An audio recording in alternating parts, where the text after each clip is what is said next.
Hey everybody, so my guest today is Chris Sprague, and Chris has been teaching for 30 years. The last 27 have been at Bradleyville, which is a small rural school in southwest Missouri, serving 220 students in grades K through 12. Her teaching assignments include band 6th through 12th grade, K through 8 general music, and vocal music from 9th through 12th grade. During her tenure at Bradleyville, her bands have received numerous accolades, including being selected to perform at the MMEA conference in 2014. She's had multiple years of straight one performances at the Misha All-State Large Ensemble Festival. She's currently serving as president of MMEA and previously served as an MMEA band vice president. She's also been heavily involved in the MMEA mentoring program for new teachers since its inception. And in 2019, she was honored to receive the MSU Outstanding Alumni Award. And in 2014, she was humbled to receive the John East Spirit of Orpheus Mentor Award, an award voted on and presented by the directors of the South Central MMEA District. She's an active clinician, adjudicator, and mentor. Her hobbies include fishing with her husband Matt and gardening, and she's a 40-plus year fan of the Kansas City Chiefs. I also want to mention that this conversation, we talk a lot about teacher retention, teacher dropout, teacher burnout, and it gets dark before there's light at the end. So I want you to, I'm just going to implore you, listen to the whole thing.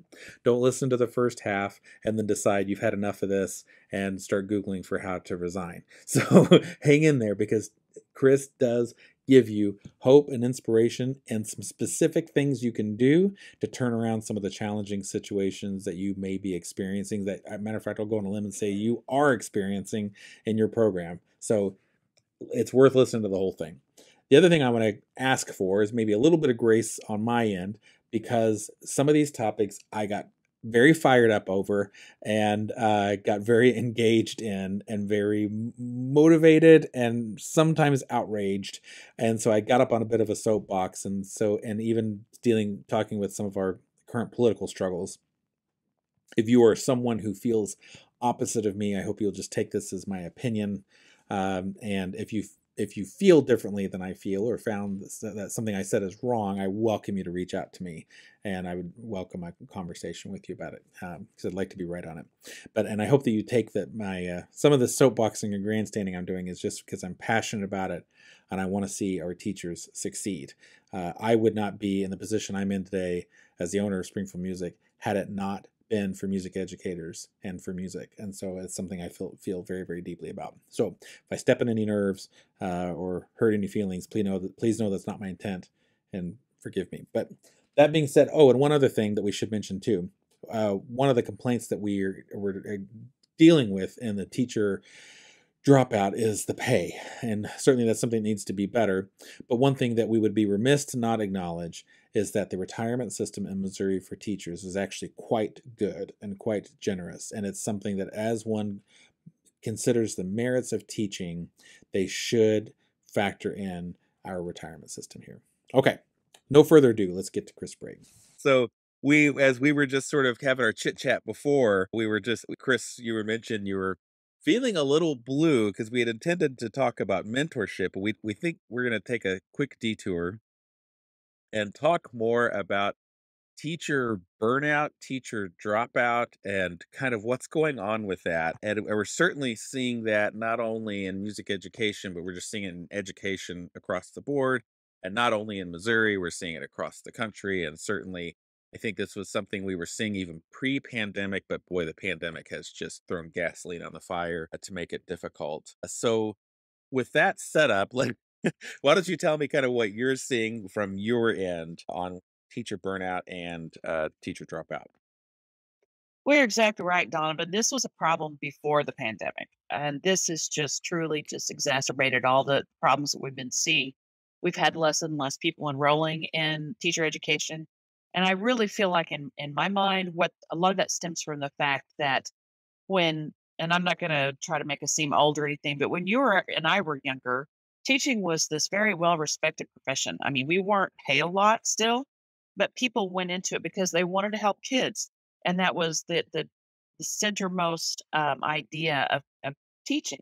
And we were willing to accept the lower pay and some of the longer hours and things because it was a well respected profession by our peers, by our colleagues, by our communities, by just the general public. And I think through the years, as we become more and more vilified in the education field, people are like, why bother? Why would I want to choose a career where I'm going to have to put up with all these things, I'm going to have to put up with low pay, and yet I'm still not going to be respected. In fact, I'm going to be attacked by the general public. So I think we're seeing less and less people enroll in education because of that, and I can't blame them. And then, of course, with the advent of the passage of the minimum wage law, which is great, don't get me wrong, I think that's fantastic. But when a person can go to work right out of high school, go to work at Walmart and make $600 less a year than a beginning teacher, there's a problem with that. I mean, Missouri is 49th in teacher pay, 49th out of 50 states. And to me, that's just absolutely ridiculous. And then we wonder why we're having a teacher shortage. So just things are so compounded right now, I think, is part of the issue. And then, of course, the pandemic makes everything 10 times worse. Music educators had to change and completely how they taught last year. And we were dealing with things obviously none of us knew. And so the stress of that, compounded with these other issues, has just made it this firestorm. And I believe too that this year has been disheartening for people because we thought it would be better, and it's not, Hmm. because it's still so frustrating, the things that we're still dealing with and the behaviors that we're seeing out of kids, because we forget, I think, that kids have been under the stress too, and they don't know how to handle it. So they bring that into the classroom, and they don't know what the parents have been so stressed out. The younger ones don't, but yet they act out in behaviors that we're not used to seeing. So I really think that, again, it's such a firestorm of so many different factors that we're dealing with right now. And I think that it's disheartening right now. And I hear from teachers, obviously being the position I am, I hear how the frustration and how it's just so hard, and I get it. And I want to understand that, and I do understand that, don't get me wrong, because 'cause it's been hard for me too. I think everyone looks to me and thinks, "Oh, she's an old educator and this is easy for her," and it's not. It's just as hard for me as it is for everyone else. But I also look at it looking backwards, because I look at our young teachers and I think, they must think, I mean, because every young teacher feels that way anyway. I can't do this for the next 30 years, because no matter how good their college preparation is, nothing prepares you to go into the classroom. It just doesn't. Mm. There's no possible way. Even student teaching, we want to talk about student teaching prepares them. Unless they're student teaching in the exact same school district that they're going to be in, it doesn't really prepare you. I see this all the time. And of course, my passion is for small schools. Not that I'm not passionate for large schools, but there's a lot more help because you're not the only person on staff that's teaching music there. So you have at least one other person that you can kind of bounce ideas off of. And you're not the only one. And typically in our rural programs, that's where we get our first year teachers. And I get so frustrated with this, because I'm always saying, no one would expect a math teacher to teach K through 12 math.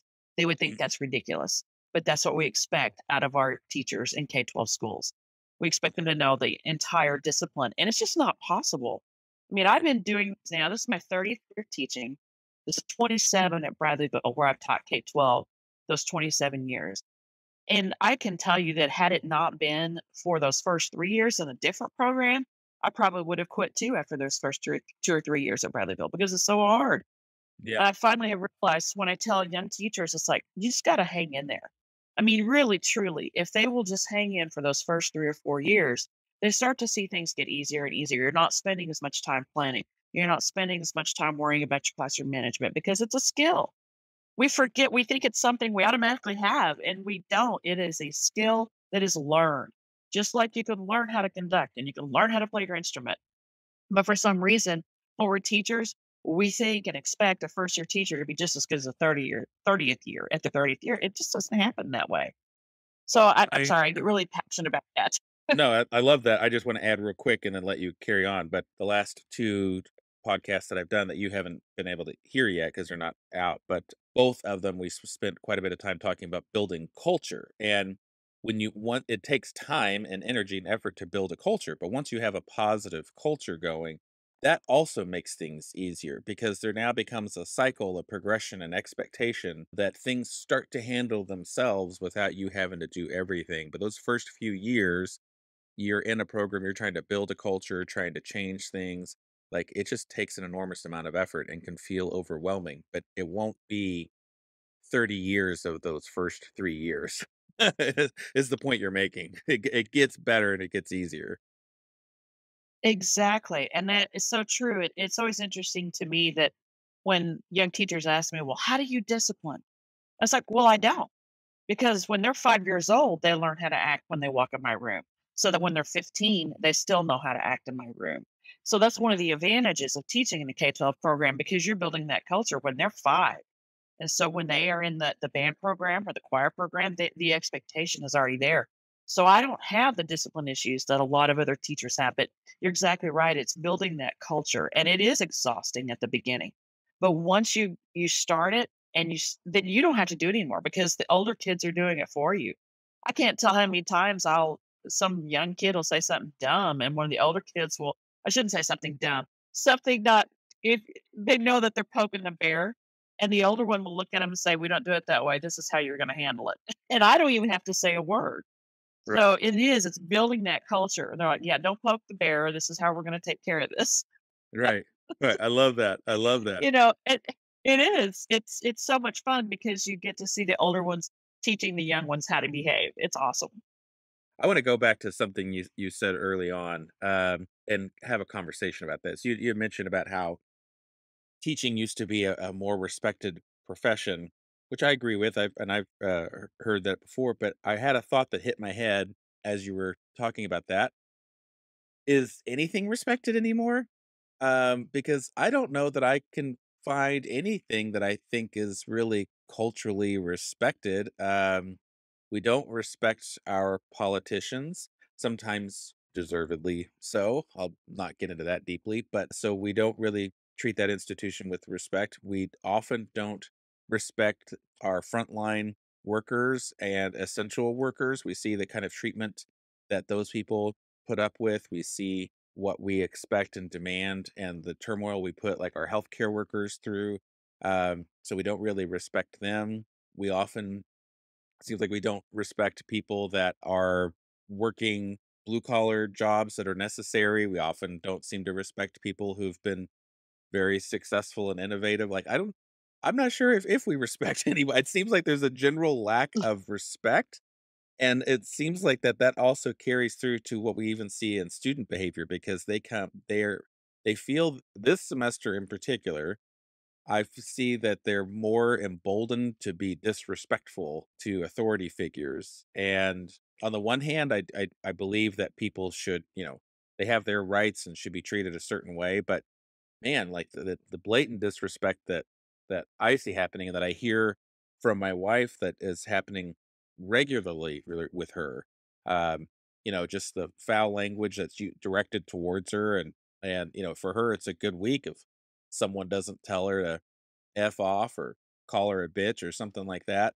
And I'm half tempted to not even, you know, blank out those words and use them directly because the students are bold enough to use them to her. Why should I be civil enough to, use a replacement? But I'll be civil. But I think, it wouldn't have been that long ago that if a student would have spoken that way to a teacher or any authority figure, there would have been severe discipline that would have corrected them to get them to know that you can't talk to people like that because there will be really bad repercussions. And I fear that not only is this creating an environment that makes it unhealthy for teachers to be in, I feel like it also makes an unsafe environment for teachers to be in. Feel like it makes an unsafe environment for students to be in because in my wife's school they've already had a suicide this year and I would not be surprised if there's more. So their discipline they have is completely ineffective. And then you're setting if a student at this young formulative age is learning the lesson that you can tell an adult in authority to go f off and there's virtually no repercussion. Well, if you try that out in the real world as an adult, that's how you usually end up dead or in prison. So I'm very concerned, like what is our discipline and our procedures doing to actually help these students? And I don't know. I'm ranting because I don't have a solution, but I see it as a huge problem, and it's exacerbating this teacher dropout problem we're having because as you mentioned, they don't feel respected. It's hard to feel respect when some dumbass, seventh grader tells you to go F off, So fix that for me, Chris. How do we fix that? If I knew if I knew Donovan would write a book and retard Well, some let's of these. do that. You know, I think you're right though.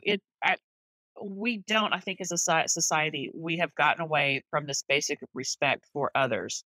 And you're right, we're seeing it more and more in the classroom. And I'm not sure how to fix that. I really am not, except that we have to be the lights. What happens if all of our good teachers give up and say, "Hey, we're not putting up with this anymore." And at the same time, we do need to take care of our mental health. We do need to take care of ourselves. But we also have to go out and realize that if we are going to change the world, it has to start with us. It has to start with the students that are sitting in front of us. And yes, you're going to have that stupid seventh grader that's going to say that, but you're the only one that may be able to reach him or her for that matter. And I really think, and I know we've kind of painted kind of a dark cloud here, and I do think it's going to be bad for a little bit. I really do. But I think that it's going to get exponentially better because I think that people are finally going to wake up and realize that we have to pay teachers as the professionals they are.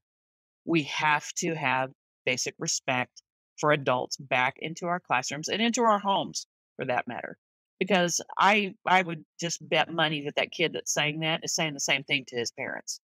Well, I think his Now, parents are saying that because Belinda also had a that call too. earlier this year where she had a discipline problem with a child, called home to talk to mom, and she was telling mom about the behavior, and as Belinda kind of wraps it up, the mom says, "I'm sorry, when did this happen?" She's like, "It was today." And she's, "Well, what time today?" She was, "It was at 10 o'clock this morning." She was like, "Right, so during school?"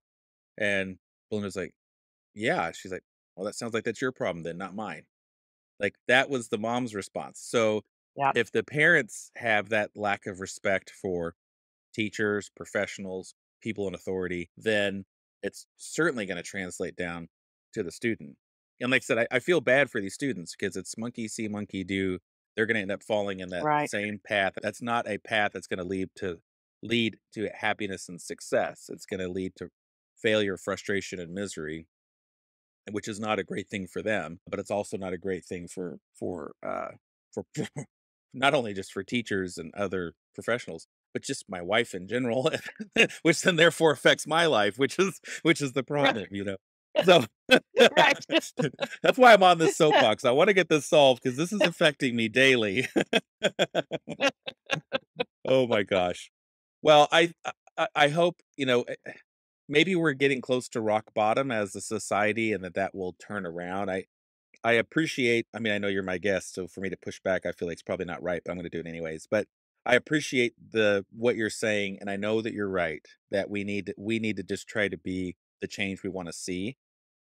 But I think we're not enough, and I do think we need to see our administration and stuff getting involved, and we need to see just a general societal and cultural shift of people being more respectful to one another and being more reasonable, and using maybe better critical thinking skills to I don't want us to like necessarily respect everyone's cockamamie ideas and we just have to accept like everything even if it's totally insane. But I think, maybe trying to get people to use logic and what we make decisions and just look at things and do a little bit of analysis on what makes sense and what doesn't. And then trying to treat those things and people deciding as a society what our decisions are going to be and move forward on those things. I think if we can get back to that, which is what we've done mostly over the course of our history that I can think of off the top of my head, then I think we could see this turn around. But the path we're on right now feels concerning, and it doesn't seem like I see it turning around anytime soon. But I'm hoping maybe this is the bottom, and then we we come around. Donovan, it's hard because how do we as teachers, because you're so divided in the classroom too. It's like, and that's what the kids are hearing. How do you be that light of reason and teaching that we do accept, not accept, we do respect all views. We need to respect that. We can respectfully disagree, but we don't know how to do that anymore. And how do we teach kids that when they see our public figures that can't respectfully disagree with one another and Yeah. still work to get things done. It's terrifying. It's hard to respectfully disagree with someone. It's easy to respectfully disagree when we just have a difference of opinion, right? I used to be conservative, but at one point, I would have felt like, well, we need less government assistance, and we people just need to like, pull themselves by their bootstraps and like dig in and work hard and do all that kind of stuff. And someone else could have an opinion like, well, actually, I don't know that that actually works, and there's cases of systemic poverty that they don't even have bootstraps to pull, and there's been layers of opposition put against them, and so there needs to be something that helps to remove some of those obstacles so those people have a chance. Okay, we can have a difference of opinion on how to fix that problem, but both of those are reasonable positions to hold and to discuss. But what we've been dealing with over the last 4 years is not reasonable. It's a one view of reality, a normal position to take, and then another view that is not based on reality or anything. It's just craziness. And I think where it gets difficult to respect people is when they're coming from the crazy side. This fear of getting vaccinated right now, it's not a normal position for a person to take.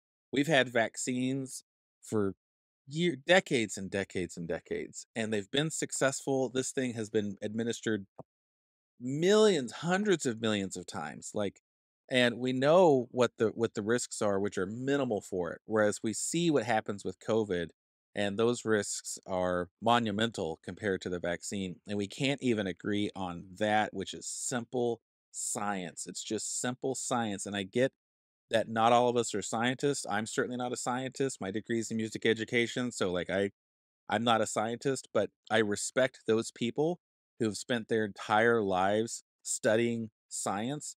And I respect, and then they've built their knowledge based off of other people who have spent their entire lives trying to learn how the world works. And when you get a consensus among those people saying this is safe, yes, they might be wrong, but they're more likely to be right. And they're way more likely to be right than I would be second guessing them. And the fact that we just have no respect, to go back to what we were talking before, and trust that, man, these people are spending their entire lives doing this and built off of other people's research. This is the most likely accurate and the right thing to do. Therefore, I'm going to do it. The fact that we can't trust that as a society and move forward is damning, I think, for where we're at today. And I don't know what's going to cause it to change. You would think a global pandemic would do it, but it hasn't. But I hope something will. Okay. Well, we'll move on here. I didn't mean to get on a soapbox there. I just got frustrated. So, yeah, so I think part of the problem is it's hard to respect people when we just where we're it's more than differences of opinion. It's dealing with fact versus fiction. And I think that's where it gets difficult. But even in those situations, we really must be civil and definitely show respect. Especially, gosh, we need to show respect to people that are serving. I'm all for challenging authority. I think authority should be challenged. But if someone is serving me, like, and there is no greater servant, I think, really, than an educator. An educator is giving their life to impart knowledge and wisdom and hope for a better future to someone else. Like, man, if you can't show appreciation, respect, and kindness to those people, then there's really something wrong with you. So I really hope that as a community and as a society, we can get back to that. I think that would help quite a bit with the dropout. But the other thing you mentioned is the rising wages that we're seeing rising wages in other areas of the economy. And of course, I think in general, businesses can react more swiftly and more quickly to these kinds of things than maybe what we can in government. Um, but that certainly is a challenge. But sometimes also, even when districts try to address it, they stumble out of the gate and sort of fail. And a recent situation that occurred that if my understanding is correct and someone knows it better, please do correct me because I want to be right on this. So if I'm wrong, someone tell me.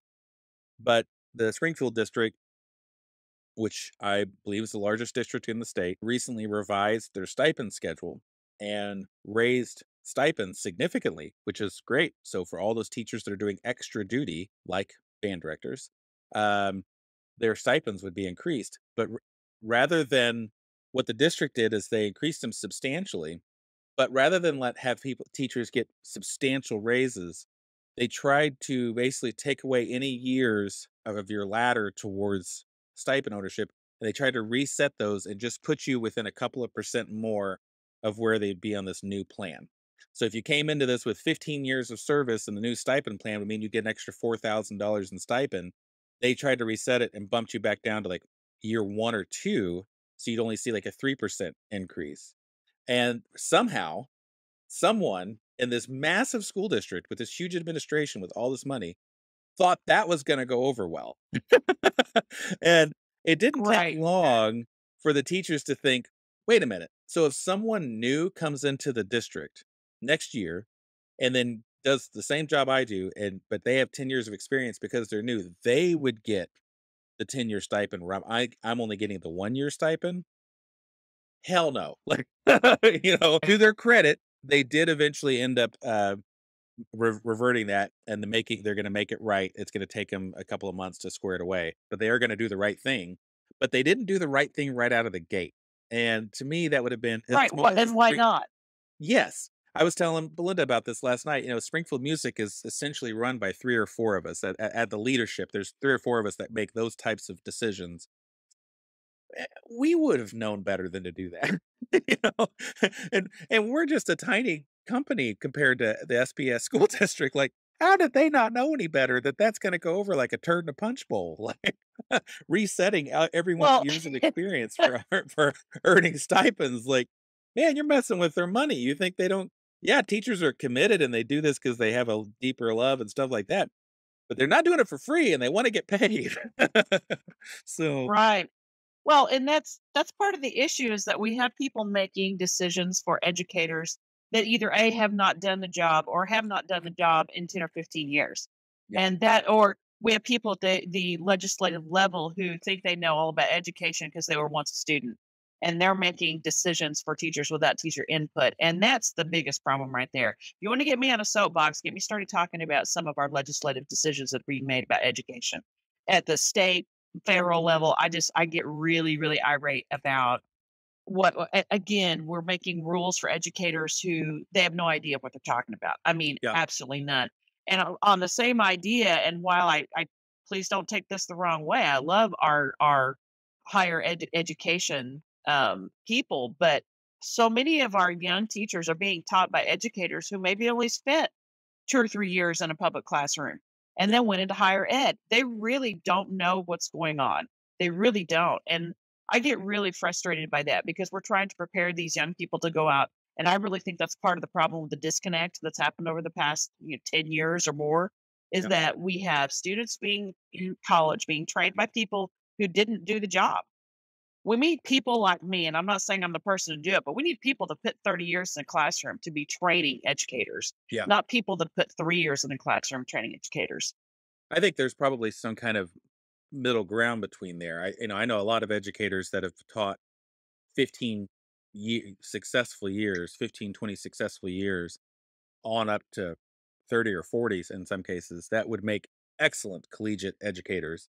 But you're right, not a whole lot that I've seen that have 3 to 5 years of experience. I think, boy, that person really has a gift to share with everything they've learned. I mean, 3 to 5 Yeah. years, you're just starting to Again, figure out learned. what you need to know. Like you Yeah. hardly know what you're doing in that point. It's a learned skill, and it's the same way even in administration. Is so many of our administrators they didn't have any classroom experience, or they had maybe 2 or 3 years of high school experience, and now they're an elementary principal, and they really don't know. And it's just the whole problem is compounded. I really believe by the lack of experience at all levels, and I think that is our biggest problem right now. Is people want to they don't understand how what we actually need as educators in that classroom and what we actually need to be successful and do our job as well. It's just like again this year where you have all these administrators wanting to put on all these new programs and implement all this new stuff for our teachers when they're already stretched to the breaking point.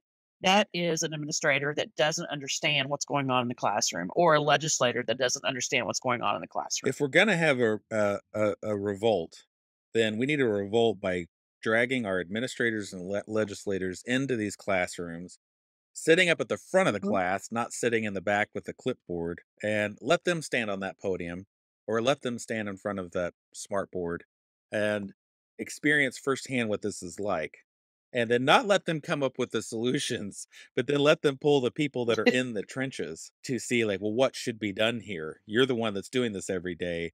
How do we fix this? Because now that I've experienced it, I too see that this is a problem. I don't understand how you do it every day. I think at the minute you get someone who's in a position of power and authority subjected to the same kind of challenges and frustrations that our educators are, you'll start to see things change. I've always reminded of when I think of stuff like this of a story that happened years ago. One of the longest term employees we've had at Springfield Music was the second guy that I hired. His name is Mitch Brashears. And gosh, Mitch has been super influential in my life and not only a great coworker, but a good friend. And years ago, we used to have a no return policy. So we would do